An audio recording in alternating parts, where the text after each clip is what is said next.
Hi, kindly introduce yourself. Hi, I'm Jasmine Abilidad. I'm 40 years old, living in Palangia, Putotan, Iloilo.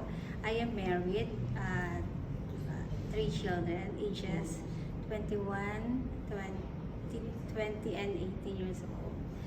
Okay, your children are already adults. Yes. You have, okay.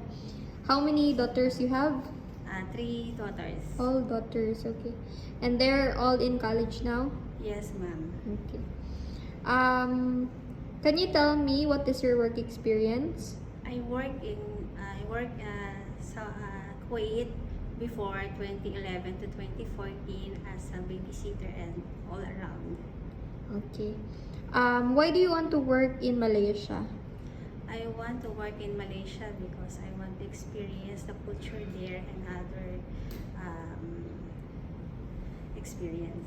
Okay, so if you work there, what do you prefer to take care? Take care elderly and Okay. I choose to taking the baby and children. Okay. How long do you plan to work in Malaysia?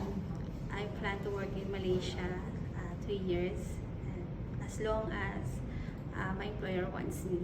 Okay. Do you have any allergies in food?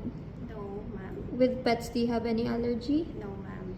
Is there any food that you don't like to eat? No, ma'am. Okay.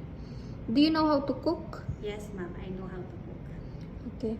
How many day off would you like to have in a month? At least once a month, ma'am. Okay. You understand that you cannot go outside alone Yes, during ma'am. rest day. Okay. With your cell phone, you understand that you cannot use it during working hours? Yes, ma'am. Okay. Lastly, why do you want to work abroad? I want to work abroad because of my family to help them and to gain my experience. Yeah. Okay. Well, that's it for our interview. Thank you for your time today. Thank you, ma'am.